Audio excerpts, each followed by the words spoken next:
Vamos a abrir nuestras Biblias, hermanos, en Primera de Pedro, capítulo número 5, versículos 10 al 11. Primera de Pedro, capítulo 5, versículos número 10 al versículo número 11. Y ya casi terminamos con esta primera epístola. La última ocasión, quizás hace unas 3 semanas, estuvimos estudiando los versículos número 8 y versículo número 9. Y en esta ocasión vamos a concluir con los versículos 10 y versículo número 11. El título de este estudio es La provisión de Dios en tiempos de sufrimiento. La provisión de Dios en tiempos de sufrimiento. Cuando una persona se encuentra en un tiempo de sufrimiento y alguien le da alivio para su mal, usualmente las personas reaccionan con mucha gratitud, ¿no es así? Alguien se puede encontrar en algún tiempo de necesidad y alguien viene y suple la necesidad de esa persona y la respuesta usual generalmente es una de mucha gratitud. O tal vez también podemos pensar en un país que ha pasado por un terremoto, como en el caso de México en el día de ayer, donde hay expresiones de solidaridad de parte de todos los países del mundo, donde quizás muchos gobiernos en el mundo van a tratar de colaborar en alguna manera para tratar de aliviar el mar, tal vez no solo con palabras de solidaridad, con ayuda médica, con equipos de rescate, con alimentos temporales, y usualmente cuando esto pasa, los países afectados responden con mucha gratitud. ¿Por qué? Porque se les ocurrió en un tiempo de necesidad, en un tiempo de sufrimiento. También cuando una persona se encuentra con alguna enfermedad, especialmente esa clase de enfermedades terminales, y alguien le visita, le muestra palabras de empatía, está con la persona para darle ánimo, le visita en el hospital, conversa con la persona, le llama por teléfono y le ofrece cualquier ayuda, usualmente las personas responden con gratitud, con mucha gratitud. ¿Y todo esto por qué? Porque cuando uno se encuentra en momentos de dificultad, en sufrimientos, y alguien le brinda la ayuda, uno puede darse cuenta de que está en necesidad y que lo más normal de hacer es responder con gratitud. De la misma manera, hermanos, cuando nosotros nos encontramos en tiempos de sufrimiento por causa del Evangelio, es Dios quien demuestra para con nosotros su misericordia, su gracia, dándonos todos los recursos necesarios para poder preservar nuestra vida y nuestra fe, y como resultado nosotros le damos gloria y le damos alabanza. De eso es precisamente de lo que vamos a hablar en esta noche, hermanos. En esos versículos, número 10 y 11, el día de hoy nosotros vamos a aprender 3 aspectos de la provisión de Dios en tiempos de sufrimiento, para que nosotros tengamos una clara visión del sufrimiento y de Dios, siendo pacientes y dándole toda la gloria a Dios. Entonces vamos a aprender, voy a repetir una vez más, 3 aspectos de la provisión de Dios en tiempos de sufrimiento, para que nosotros tengamos una clara visión del sufrimiento y de Dios, y seamos pacientes y le demos toda la gloria a Dios. Vamos a leer los versículos que le acabo de mencionar para poder entender. Dice el versículo número 10, mas el Dios de toda gracia, que nos llamó a su gloria eterna en Jesucristo, después de que hayáis padecido un poco de tiempo, Él mismo os perfeccione, afirme, fortalezca y establezca. A Él sea la gloria y el imperio por los siglos de los siglos. Amén. En estos versículos, hermanos, nosotros podemos encontrar estos 3 aspectos del sufrimiento. El primero se encuentra en la primera parte del versículo número 10, y ahí vamos a ver el proveedor de toda bendición para los creyentes. Noten lo que Pedro está diciendo. Pedro dice que Dios es digno de ser bendecido. Dice el versículo, mas el Dios de toda gracia que nos llamó a su gloria eterna en Jesucristo. Vemos que Pedro le llama a Dios el Dios de toda gracia, y por esta razón nosotros vemos el primer aspecto, que es el proveedor de toda bendición para los creyentes es Dios, porque Dios es el Dios de toda gracia. El segundo aspecto es la provisión abundante de Dios para el creyente. Note la segunda parte del versículo número 10, donde dice, después que hayáis padecido un poco de tiempo, Él mismo os perfeccione, afirme, fortalezca y establezca. Estas cosas que Dios hace con los creyentes son la provisión de Dios, son la gracia de Dios sobre la vida de los creyentes. Cuando un creyente se encuentra en sufrimiento, es Dios el que perfecciona, el que afirma, el que fortalece y establece a los creyentes. Ustedes se han dado cuenta que después de que pasamos por una temporada de sufrimiento, como que nuestra fe se afirma más. Y mientras más sufrimiento experimentamos en esta vida, sea por causa del Evangelio o por cualquier otra cosa natural, y ponemos nuestra confianza en Dios, por alguna razón, mientras más años pasan, más fortalecidos estamos, más fuertes estamos. ¿Por qué razón? Porque hemos experimentado la gracia de Dios. ¿No es así? Ya no nos sacudimos tan fácil, ya no nos preocupamos tanto como nos preocupábamos al principio, ahora confiamos más en el Señor. Entonces, hermanos, vamos a ver nosotros estos tres aspectos de la provisión de Dios en tiempos de sufrimiento, para que como resultado del estudio le demos gloria a Dios. Y la última se encuentra en el versículo número 11, donde Pedro dice, a Él sea la gloria y el imperio por los siglos de los siglos. Amén. Es decir, que como resultado de la provisión de Dios en el tiempo del sufrimiento, los creyentes le damos gloria a Dios. La respuesta lógica de los creyentes a Dios es darle gloria por sus misericordias.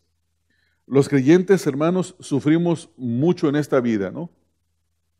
Sufrimos no solamente los sufrimientos normales de todas las personas, experimentamos lo mismo que creyentes y no creyentes pueden experimentar en esta vida, pero aparte también experimentamos sufrimientos por causa del Evangelio. Cuando una persona ha llegado a creer verdaderamente en el Señor Jesucristo, experimentará la persecución o el desprecio de aquellos que no creen en el Señor Jesucristo, que no creen que el Señor Jesucristo es el único Salvador, que hay otros mediadores, que hay otros que le pueden salvar, o que Él mismo se puede contribuir para su salvación. Y cuando esto ocurre, la gente comenzará a traer el desprecio sobre las personas. Entonces, sufrimos no solamente por los padecimientos normales, pero también sufrimos por causa del Evangelio. Pero por esta razón vamos a aprender este primer aspecto de la provisión de Dios. Y vemos en el versículo número 10, cómo Pedro comienza. Y él dice, mas el Dios de toda gracia. Él comienza llamando a Dios el Dios de toda gracia. Pero noten, antes de llegar a la descripción de Dios como el Dios de toda la gracia, él dice, más. Aquí encontramos un contraste con lo que él acaba de decir en los versículos anteriores y con lo que está a punto de decir. Si ustedes leen conmigo el contexto, hermanos, en el versículo número 8 dice, sed sobrios y velad, porque vuestro adversario el diablo, como león rugiente, anda alrededor buscando a quien devorar, al cual resistid firmes en la fe, sabiendo que los mismos padecimientos se van cumpliendo en vuestros hermanos en todo el mundo. Y luego inmediatamente esta pequeña palabra, más, tiene que ver con contraste. Satanás es el enemigo de nuestras almas, pero Dios es el amante de nuestras almas. Dios es el que tiene cuidado de nosotros. Ustedes ven el contexto en el versículo número 7, dice, echando toda vuestra ansiedad sobre Él, porque Él tiene cuidado de vosotros. Satanás nos quiere destruir, pero Dios nos quiere cuidar. Por eso en el tiempo del sufrimiento podemos nosotros esperar en Dios.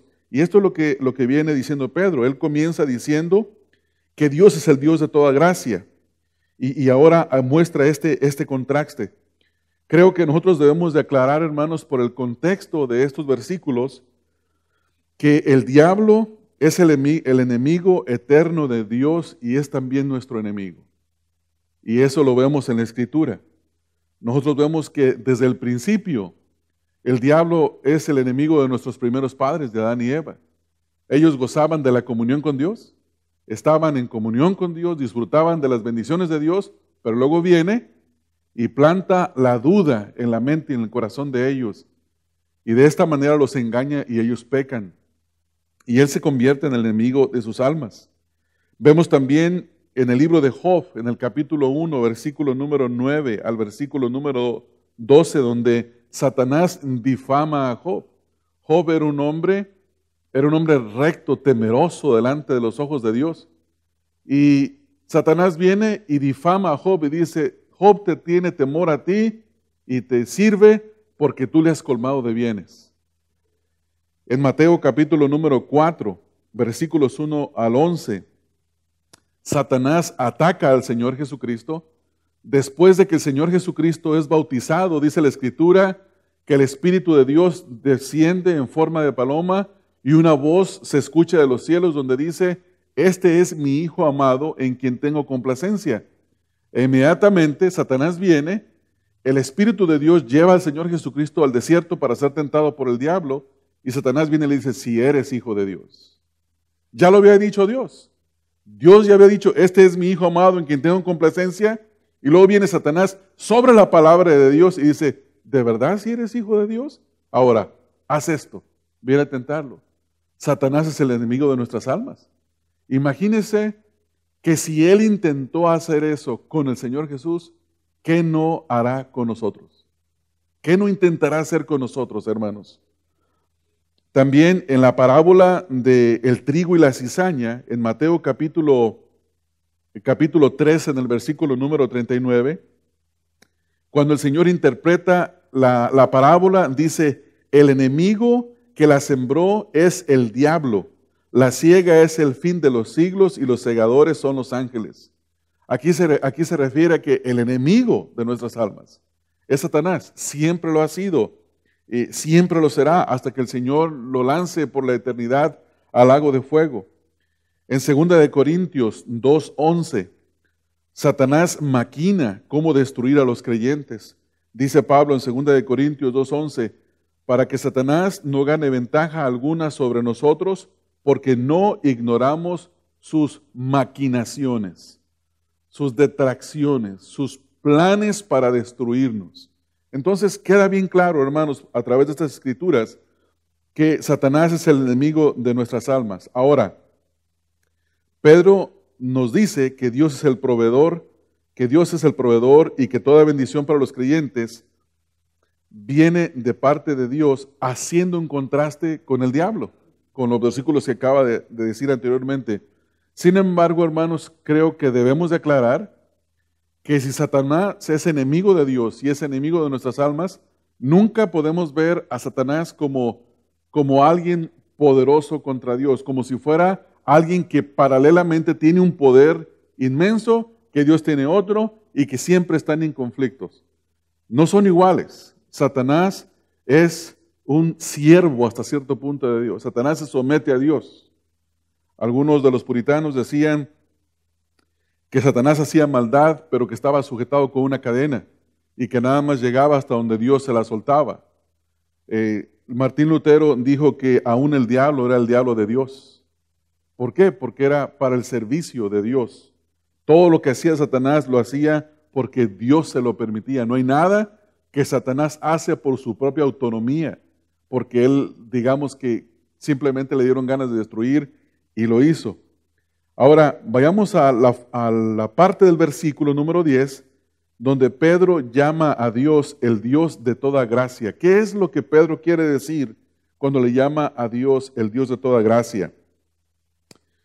Pedro le llama a Dios el Dios de toda gracia porque es a través de Dios que recibimos todo bien, todo regalo, sea físico, sea espiritual, sea material, cualquier cosa que nosotros recibimos es por la gracia de Dios, hermanos. Santiago capítulo 1, en el versículo 17, dice, toda buena dádiva y todo don perfecto desciende de lo alto, del Padre de las luces, en el cual no hay mudanza ni sombra de variación. O sea que todas las bendiciones que nosotros recibimos vienen de Dios. Por eso Pedro le llama a Dios el Dios de toda gracia. La palabra gracia, como estudiamos el domingo, tiene que ver con aquello que recibimos de parte de Dios, un don no merecido. Todo lo que recibimos de parte de Dios es inmerecido de parte nuestra, por eso es que se llama gracia. Ahora, cuando Pedro dice que Dios es el Dios de toda gracia, esto significa que es Dios quien deposita toda clase de ayuda y fortaleza en los tiempos de necesidad. Cuando usted y yo nos encontramos en tiempos de necesidad, así como se encontraban los creyentes a quienes Pedro escribió, es Dios quien deposita sobre nuestras vidas toda gracia, toda misericordia, y nosotros debemos de ver a Dios así, de esa manera. Esto me hace pensar un poco, hermanos, en algo que vi hace un tiempo. Ustedes saben que hay personas que nacen con la deficiencia en la vista de ver únicamente las cosas en blanco y negro. No sé cómo se llama esa deficiencia, pero en inglés le dicen colorblind, o ciegos al color, podríamos decirlo en español. Y ahora hay una clase de lentes que las personas los pueden usar y ver los colores. He visto a 2 personas a las que le han dado esos lentes. Cuando se los dan y se los ponen, tienen toda clase de reacciones, pero toda clase de reacciones. No paran de admirar y de ver los colores. Inmediatamente corren a la persona y la abrazan a quien le dio los lentes. Lloran, gritan, saltan, se expresan de tantas formas. ¿Por qué? Porque les han dado el regalo de poder ver los colores en este mundo. Y yo me pregunto a veces, hermanos, si nosotros somos conscientes de todos los regalos y misericordias que Dios nos da a nosotros en cada momento. Deberíamos de reflexionar y alabar a Dios y decirle a Dios mismo: Señor, tú eres el Dios de toda gracia, porque me has dado ojos para ver, manos para tocar, para trabajar, pies para caminar. Me has dado tantas bendiciones que no debería yo de parar en darte gracias, en agradecerte por tanta misericordia, por tanta generosidad sobre mi vida. Eso, hermanos, sin contar la salvación, ¿no es así? Sin contar la salvación. La salvación es una de las cosas que es imposible para los hombres de alcanzar. Ningún ser humano puede ser salvo por sí mismo. Quizás si alguien pierde una pierna, bueno, va y le ponen una prótesis y más o menos puede tener la habilidad de caminar, no como quien tiene un pie totalmente sano, pero puede solucionar parte de su problema. Pero la salvación, ¿quién se puede salvar? El punto es, nadie se puede salvar a sí mismo. Por eso nosotros debemos de darle gracias a Dios. Hermanos, somos nosotros la clase de persona que reconoce toda bendición que toda bendición que poseemos viene estrictamente de Dios. ¿Es usted la clase de persona que reconoce eso? ¿Le da la gloria a Dios por su salvación? ¿Le da la gloria a Dios por la vida física? ¿Le da la gloria a Dios por los alimentos que recibe cada día para el sostén de su cuerpo?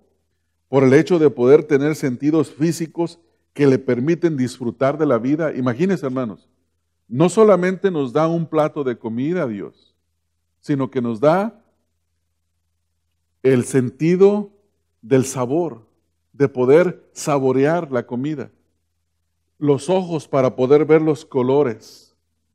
O sea que no solamente nuestro estómago se satisface, sino que nuestros ojos se deleitan con la comida.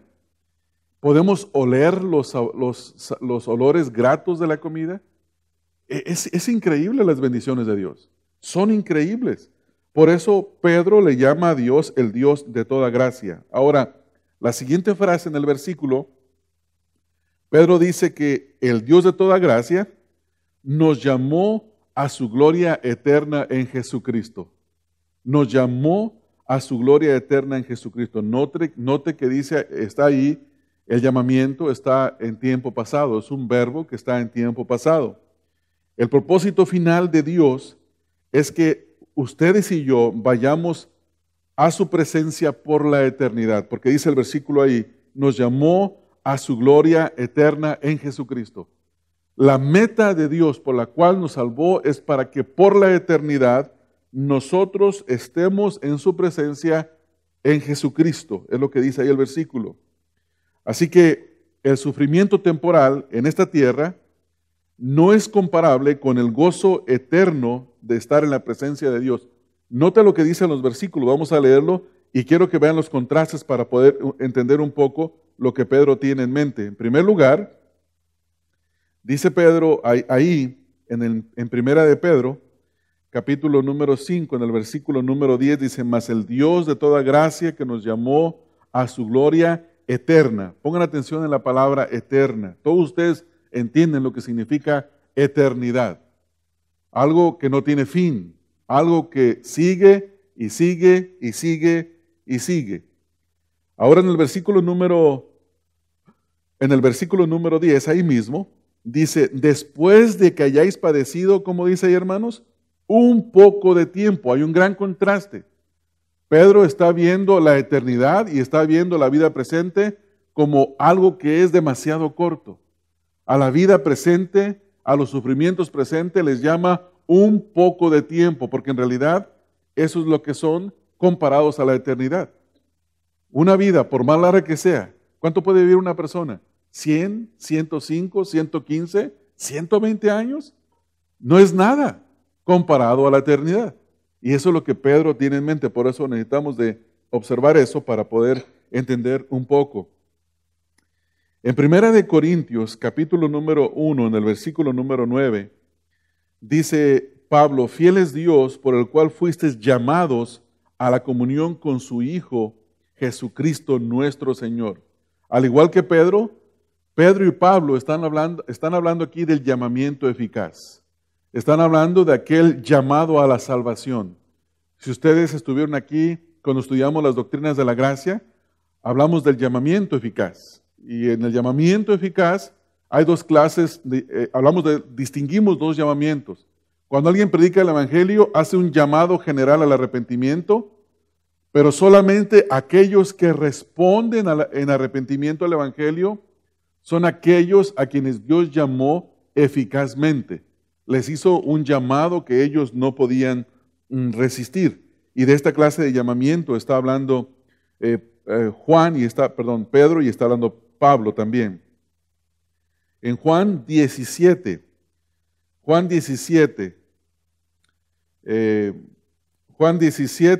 versículos 22 al 24, el Señor Jesucristo, en su oración sacerdotal, Él dice, la gloria que me diste, yo les he dado para que sean uno, así como nosotros somos uno, yo en ellos y tú en mí, para que sean perfectos en unidad, para que el mundo conozca que tú me enviaste y que los has amado a ellos como también a mí me has amado. Y dice el versículo número 24, Padre, aquellos que me has dado, quiero que donde yo estoy, también ellos estén conmigo, para que vean mi gloria que me has dado, porque me has amado desde antes de la fundación del mundo.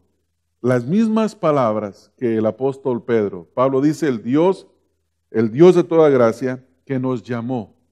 Él nos llamó por medio de su Hijo Jesucristo. Por medio de la predicación del Evangelio, hemos recibido nosotros este llamado. Y en Romanos capítulo 8, en el versículo número 30, Romanos 8:30, dice también Pablo, a los que predestinó, a estos también llamó. Una vez más hablando del llamado eficaz. Y a los que llamó, a esos también justificó, y a los que justificó, a esos también glorificó. Ahora, esta clase de llamado, como lo mencioné hace un momento, es el llamado eficaz.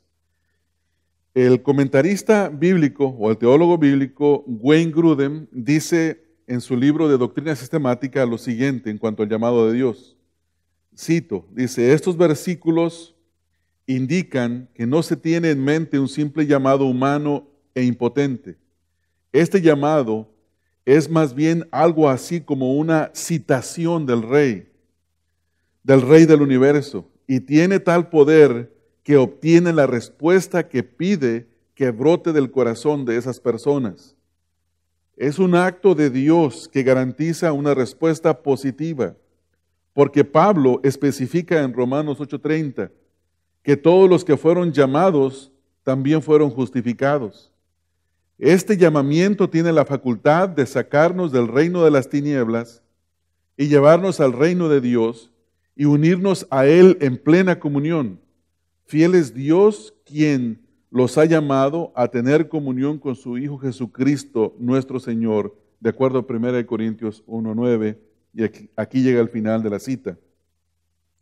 Hermanos, si es Dios quien por su gracia nos llama a su reino a través de su Hijo Jesucristo, ahora nosotros debemos de entender que cualquier sufrimiento que experimentamos simplemente es un sufrimiento temporal, porque tenemos un llamado que se completará en el momento de nuestra muerte o en la venida de nuestro Señor Jesucristo cuando arrebata su iglesia. En ese momento se completa ese llamado para la eternidad. Hermanos, si sufrimos cosas terrenales que nos agobian, solo debemos de pensar en la eternidad que pasaremos en la presencia del Señor. Si los sufrimientos temporales nos agobian, debemos de poner nuestros ojos en la eternidad que pasaremos con el Señor. Porque es la única forma de quitar los ojos del sufrimiento temporal. Así es que ya hemos visto el primer aspecto de la provisión de Dios en cuanto al sufrimiento. Ahora veamos el segundo aspecto. El segundo aspecto lo encontramos en la segunda parte del versículo 10, primera de Pedro 5:10, donde dice: después que hayáis padecido un poco de tiempo, Él mismo os perfeccione, afirme, fortalezca y establezca. Y este segundo aspecto tiene que ver con la provisión abundante de Dios para el creyente. La provisión abundante de Dios para el creyente. Ahora el apóstol Pedro aclara que antes de entrar en la gloria de Dios, los creyentes deben de sufrir temporalmente en esta tierra. Pero note la frase que Pedro usa, dice, un poco de tiempo. No es que Pedro no le importan los sufrimientos de los creyentes, sino que más bien él está contrastando la vida eterna con la vida presente. Y sabe que los sufrimientos presentes en comparación con la eternidad futura son casi nada en comparación. No se pueden comparar. Son casi nada, hermanos. No tienen comparación. Él dice, el sufrimiento presente es muy corto comparado con la hermosa eternidad en la presencia del Señor. Nota lo que dice en el contexto, aquí en la primera carta de Pedro, primera de Pedro 1:6. Ya estudiamos este versículo, primera de Pedro 1:6, donde él dice, en lo cual vosotros os alegráis, aunque ahora por un poco de tiempo, si es necesario, tengáis que ser afligidos en diversas pruebas. Una vez más, Pedro le llama al sufrimiento de los creyentes algo corto, es un corto tiempo, un poco de tiempo. ¿Por qué? Porque él tiene en mente la vida eterna. En Romanos capítulo 8, en el versículo número 4, Romanos 8:4, Pablo dice, para que la justicia de la ley se cumpliese en nosotros, que no andamos conforme a la carne, sino conforme al Espíritu. Perdón, hermanos, tengo una cita equivocada aquí. No es mi cita que estoy buscando, denme un segundo. Segunda de Corintios 4:17. Segunda de Corintios 4:17. Porque esta leve tribulación momentánea produce en nosotros una cada vez más excelente y eterno peso de gloria. ¿Cómo le llama Pablo, hermanos, al sufrimiento momentáneo? ¿Cómo dice? Leve. Es algo leve. No es nada pesado. No tiene peso. Los sufrimientos temporales de esta tierra, comparados a la eternidad, son leves. La eternidad es pesada. Eso sí es, porque es para toda la eternidad si la tuviéramos que medir en una medida de peso. ¿No es así? Ahora, después de hacer el contraste entre lo presente y lo eterno, ahora Pedro les dice a los creyentes que Dios les proveerá de gracia abundante hasta el fin. ¿En qué forma? Note lo que dice. Dice que Dios los va a perfeccionar. Dios los perfeccionará. Ya leímos la frase, después de que hayáis padecido un poco de tiempo, Él mismo os perfeccione, afirme, fortalezca y establezca. Note que estas acciones son Dios quien las realiza, porque dice Él mismo. No somos nosotros los que nos afirmamos, aunque tenemos obligación, pero vamos a ver esto más adelante.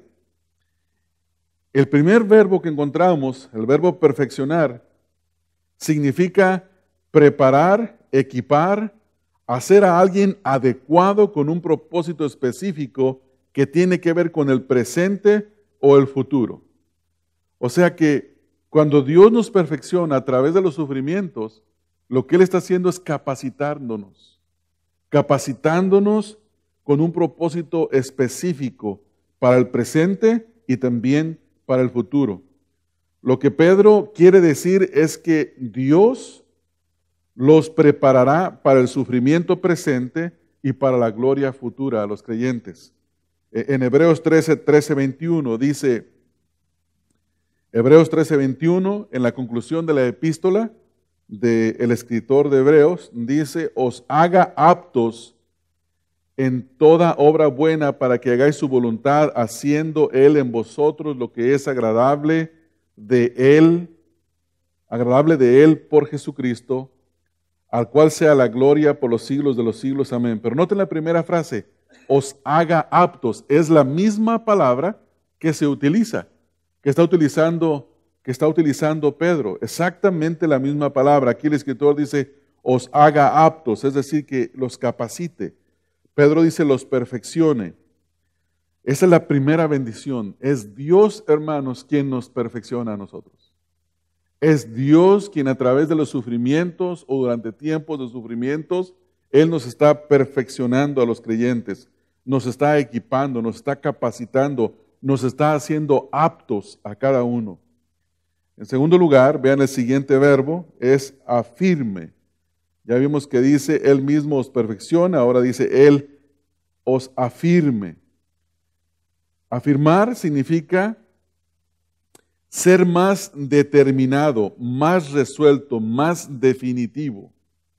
Esto quiere decir que Pedro le está diciendo a los creyentes que Dios, a través de su gracia, los afirmará más en la fe, los hará más determinados, más resueltos para permanecer firmes ante el sufrimiento y ante los ataques del diablo. Esta palabra afirmar tiene que ver con el darle a una persona esa determinación. Hermanos, realmente se necesita determinación para vivir la vida cristiana. El Señor Jesucristo dijo, el que pone su mano en el arado no puede voltear para atrás. No puede voltear para atrás, porque entonces no es digno de ser mi discípulo. También dijo, el reino de los cielos hace fuerte y solamente los valientes lo arrebatan. Los apóstoles pidieron denuedo para predicar el evangelio en el libro de los Hechos. O sea que tiene que ver con hacer una persona determinada, resuelta. Ahora, noten que si estas son acciones que Dios produce en nosotros, nosotros podemos orar a Dios, porque lo que está haciendo Pedro aquí es orando a Dios. Pedro está terminando con una oración y dice él que Dios haga estas cosas en ellos. Ahora, después de que Dios los perfecciona, los afirma, ahora Pedro les dice que Dios los fortalezca. Dios los fortalezca. Esto significa sencillamente hacer más fuerte o poner un cimiento más sólido. Ustedes saben que todo edificio que tiene un buen fundamento sólido se le puede sobreedificar. Por ejemplo, en México yo recuerdo cuando se iba a construir una casa, la pregunta que se hacía, ¿la casa va a ser de un solo piso o de dos? Porque dependiendo de eso, sería el cimiento. Si la casa iba a llevar 2 pisos, el cimiento tenía que ser más grande, más sólido, más fuerte para que pudiera resistir la doble construcción. Si iba a ser de un solo piso, bueno, era de otra capacidad. Aquí lo que Pedro está diciendo es que los creyentes necesitaban la fortaleza del Espíritu Santo, de Dios para permanecer fuertes en la fe, al igual que ustedes y yo la necesitamos hoy, hermanos. Necesitamos de que Dios nos fortalezca. Mira lo que dice el Salmo 138, versículo número 7. Si anduviere yo en medio de la angustia, tú me vivificarás. Contra la ira de mis enemigos extenderás tu mano. O sea que en tiempos de angustia es Dios quien fortalece. El salmista habla de la vivificación. Filipenses 4:13, el versículo famoso donde Pablo dice, todo lo puedo en Cristo que me fortalece. En Efesios 6:10, Pablo dice, fortaleceos en el Señor y en el poder de su fuerza. Entonces, Pedro dice, Dios los va a perfeccionar, los va a afirmar, los va a fortalecer, y esta es la obra de Dios. Esta es la obra de Dios, la obra que Dios hace en la vida de cada uno de los creyentes. Y finalmente dice que los establezca. Tiene que ver con una obra terminada, tiene que ver con aquello que ya está fundamentado. Hermanos, por cuanto Dios es el Dios de toda gracia, podemos esperar de Él abundante provisión espiritual para nuestras vidas.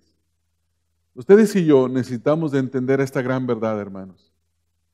No podemos ver a Dios, no, más bien dicho, no podemos actuar como si Dios fuera un Dios mezquino. No sé si ustedes entienden la palabra mezquino, ¿no? Pichicato, dicen algunos. Un Dios que no da, un Dios codo. No, Dios es dadivoso, generoso.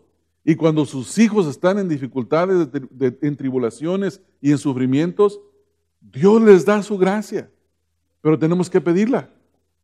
Tenemos que pedir. El Señor Jesucristo dijo a sus discípulos en Mateo 7:7, dice, pedid y se os dará, buscad y hallaréis, tocad y se os abrirá.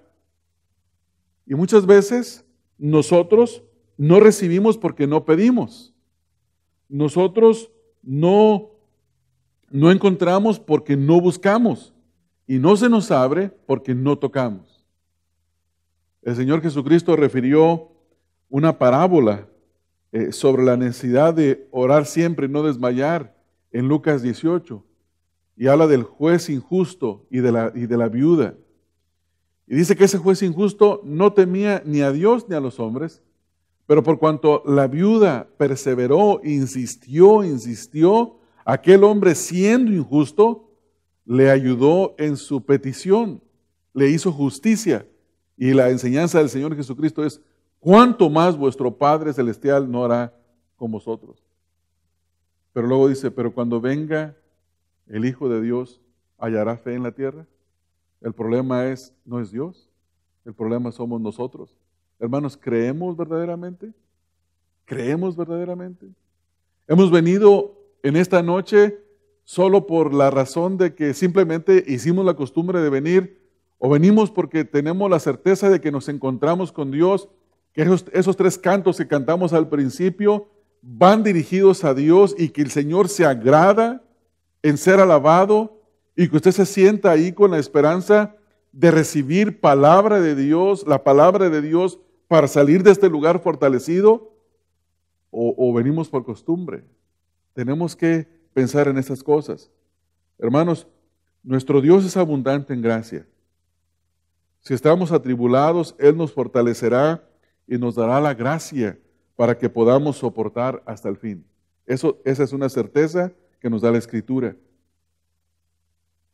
Confiemos en el Dios de toda gracia. Ya hemos visto estos primeros 2 aspectos de la provisión de Dios en tiempos de sufrimiento. Ahora veamos el último. ¿Cuál es? El último es la respuesta lógica de los creyentes a Dios. Si Dios es el Dios de toda gracia, que nos llamó en su Hijo Jesucristo y que nos fortalece, que nos perfecciona, que nos establece, si Dios es el Dios de toda gracia, hermanos, entonces, ¿cuál es la respuesta lógica que nosotros deberíamos de tener para con Dios?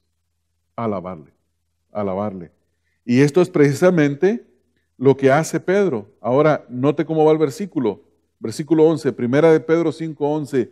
A Él sea la gloria y el imperio por los siglos de los siglos. Y luego dice, amén. ¿Qué quiere decir esto? Esto, hermanos, es una doxología.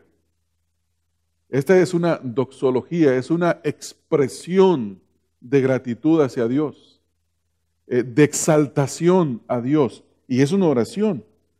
Entonces, aquí el apóstol Pedro ya nos ha dicho que Dios es el Dios de toda gracia, y es también el que nos llamó por medio de su Hijo Jesucristo a su reino, y que es Dios también el que nos da fortaleza y perseverancia para asegurarse de que llegaremos hasta el fin siendo fieles a Él.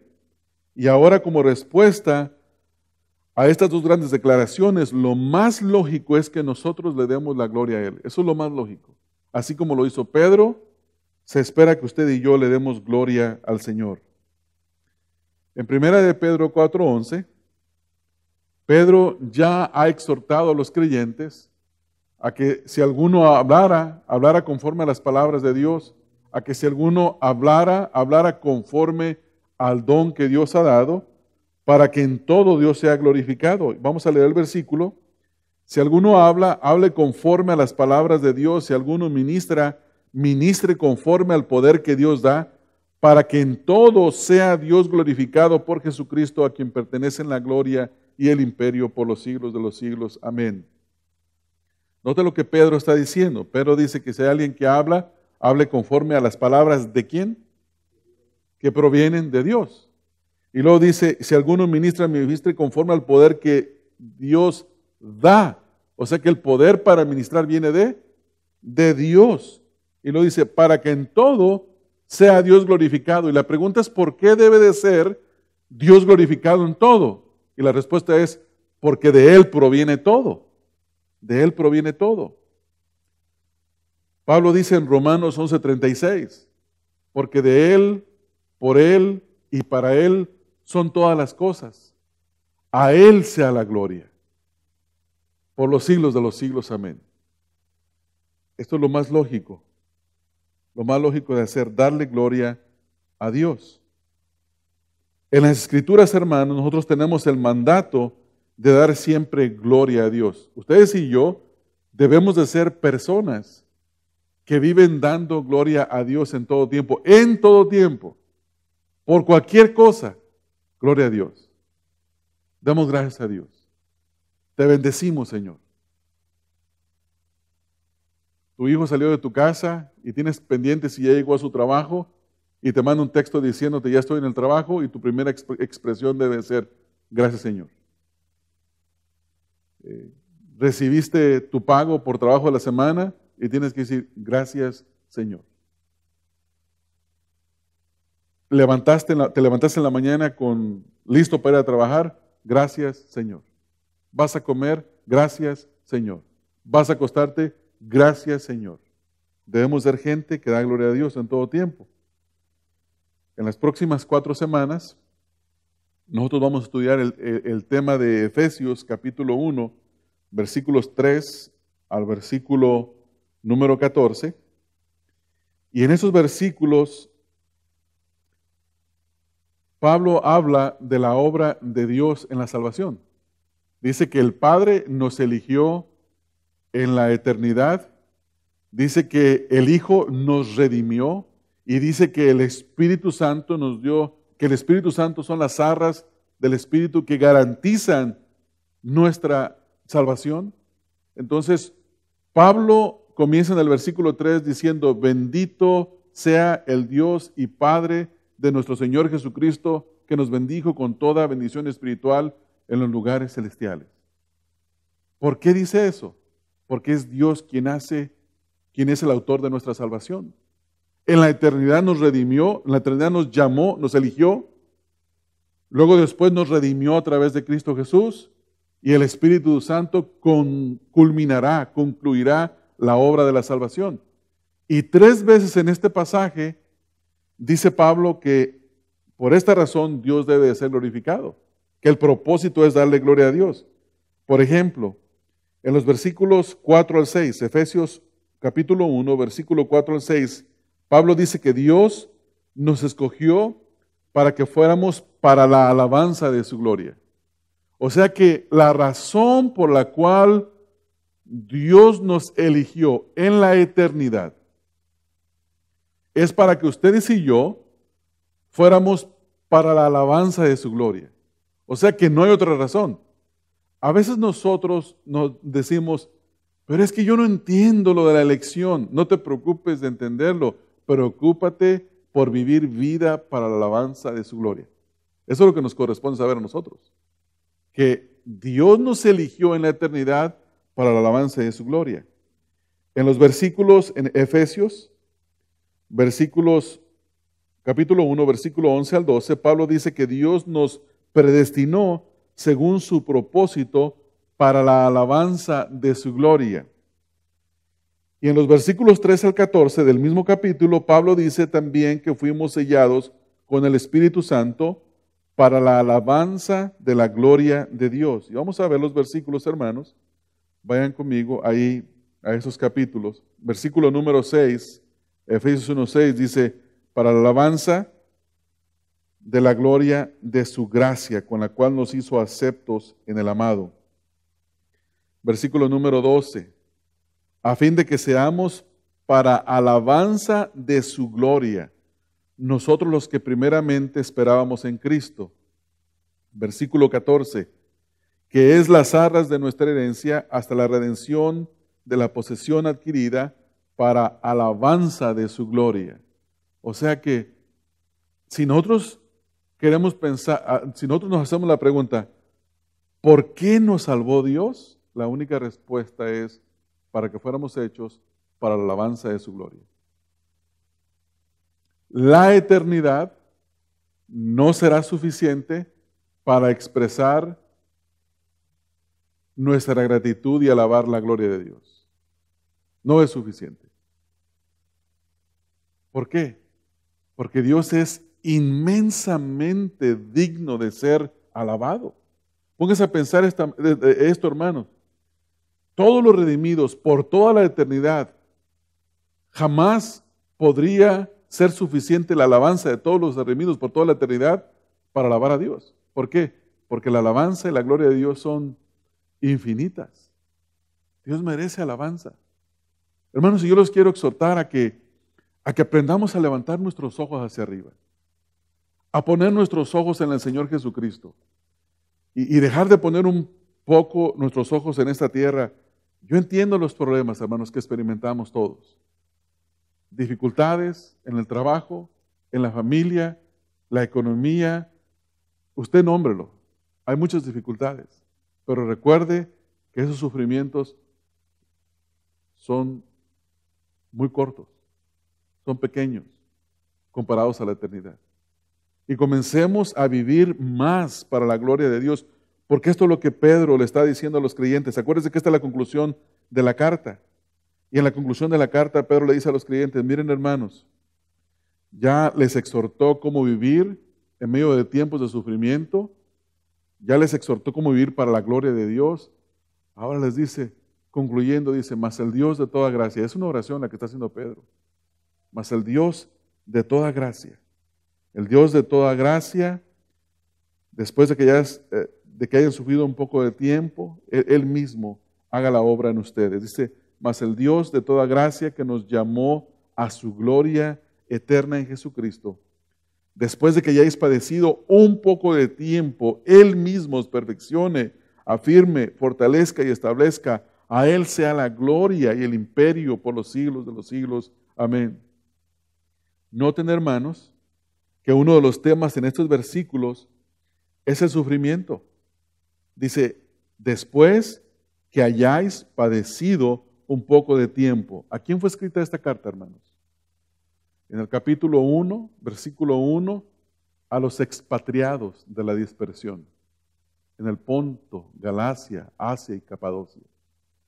Eran creyentes que habían sido perseguidos y esparcidos por toda Asia Menor por causa de su fe. Estaban siendo perseguidos, estaban sufriendo, y ya les exhortó cómo debían de vivir bajo el sufrimiento, de tal manera que le dieran gloria a Dios y pudieran predicar al Señor Jesucristo aún en tiempo de persecución. Y ahora Él concluye con esta oración y les habla de estos aspectos de Dios en tiempos de sufrimiento. Y el primero es que el Dios de toda gracia que nos llamó a su gloria eterna en Cristo Jesús. El primer aspecto ya lo vimos, hermanos. Y en este primer aspecto nosotros aprendimos que Dios es el proveedor de toda bendición para los creyentes. Cuando estamos sufriendo, tenemos que levantar nuestros ojos a aquel que nos provee de toda bendición, de toda gracia. ¿No es así? El segundo aspecto es que la provisión de Dios no es limitada, es abundante, porque dice el versículo, después que hayáis padecido un poco de tiempo, Él mismo os perfeccione, afirme, fortalezca y establezca. Es completa, es abundante, no es limitada. ¿Alguna vez usted ha entrado a un buffet de comida que nunca ha entrado? Yo no sé si usted es de las personas que tienen la buena costumbre de, si va a ir a un lugar, antes de comprar, primero sería bueno entrar un poquito y ver qué hay adentro. Yo no tengo esa costumbre, la tengo que aprender, porque uno se lleva sorpresas. Pero es bueno llegar y entrar a ver cómo están las cosas, porque hay buffets que no son buffets, ¿verdad que no? Están limitados. Y la mayoría de las comidas son de lata. Todas las verduras, o sea, hasta están abriendo las latas en la cocina y lo ven y nomás se avientan la lata ahí. No sirve la comida. No así con la provisión de Dios. No solamente es abundante, sino que es de primera porque viene de Dios. Y debemos de confiar a Dios y saber que en el tiempo de sufrimiento, hermanos, Dios nos da una provisión abundante. Y que mientras sufrimos, tenemos que darle gloria a Dios. Darle gloria a Dios.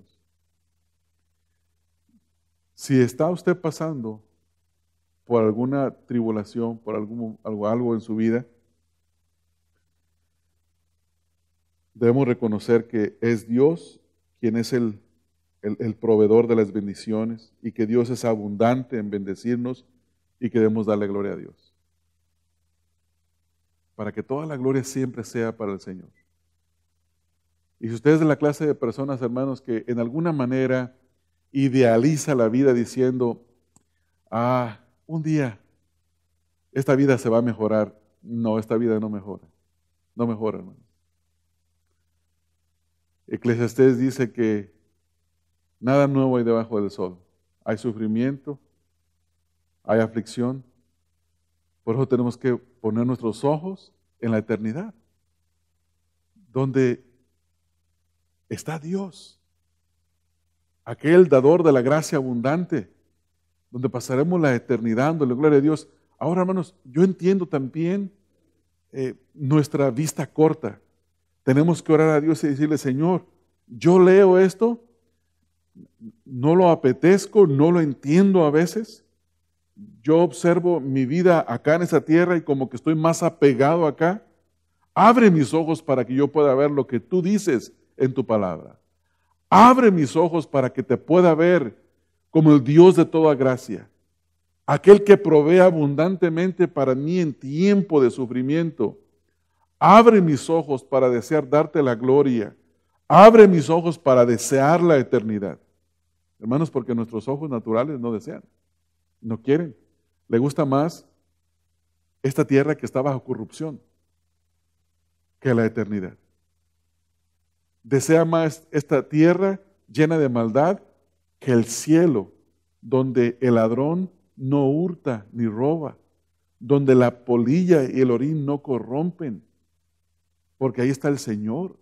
Hay perfección, hay absoluta perfección. Por alguna razón nos gusta más acá que allá. ¿No es así, hermanos? Y todos luchamos, hermanos, con eso. Hasta nos sentimos mal muchas veces cuando leemos la Escritura y decimos, Señor, ayúdame a anhelar tu venida. Como dice Juan en Apocalipsis, sí, ven Señor Jesús, ven pronto. Amén. Mi pregunta es, ¿cuándo fue la última vez que oramos pidiendo al Señor? Que le oramos al Señor, ven pronto, Señor, ven pronto, ven pronto. Pero a veces queremos casarnos, los que no se han casado me refiero, tener hijos, tener nietos, morir tal vez después de los 90 y con buena salud, o no morir si fuera mejor posible. Estamos apegados a esta tierra, pero hay que poner nuestros ojos arriba, hermanos. en el Señor y hay que darle gloria en esa tierra. Vamos a orar y vamos a pedir, hermanos. Voy a orar yo una breve oración ahorita y luego después juntémonos en grupos de 3. Y les animo a que en esta noche oremos entendiendo que Dios es el proveedor de toda bendición para nosotros en tiempo de sufrimiento, que su provisión es abundante y que por esa razón debemos darle gloria. Amén, hermanos. Vamos a orar. Padre, después de estudiar, Señor, esta porción de tu palabra donde el apóstol Pedro consuela a los creyentes que estaban bajo la persecución y les dice que tú eres el Dios que provee de bendición. Tú eres el Dios de toda gracia. Tú eres, Señor, el Dios que es abundante en proveer en momentos de tribulación. Tú eres, Señor, digno de ser adorado. De igual manera, nosotros queremos que tú abras nuestros ojos a esa gran realidad, para que nosotros podamos vivir vidas teniendo una perspectiva correcta del sufrimiento, teniendo una perspectiva correcta del sufrimiento que es corto, es temporal, es pasajero, y saber que durante ese tiempo tú eres nuestro Dios, el Dios de toda gracia, y que nos provees abundantemente tu gracia y tu misericordia, y que por lo tanto en tiempo de sufrimiento debemos de darte la honra y la gloria solamente a ti. Abre nuestros ojos para ver, Señor, y nuestros oídos para oír. Danos tu gracia, Señor, para poner los ojos arriba, donde tú, Señor Jesucristo, estás sentado a la diestra del Padre, desde donde tú, Señor Jesús, intercedes por nosotros. Señor, que tu Santo Espíritu interceda por nosotros con gemidos indecibles en esta noche, porque a veces no sabemos cómo pedir como conviene, Señor. Pero rogamos que tú tengas misericordia de nosotros y que esto que solamente tú haces, lo hagas en medio nuestro. Que tú nos perfecciones, nos afirmes, nos establezcas y podamos permanecer, Señor. Te ruego estas cosas en el nombre de Cristo Jesús, Padre. Amén. Para más información sobre el ministerio Estudia las Escrituras, visita la página www.estudialasescrituras.org.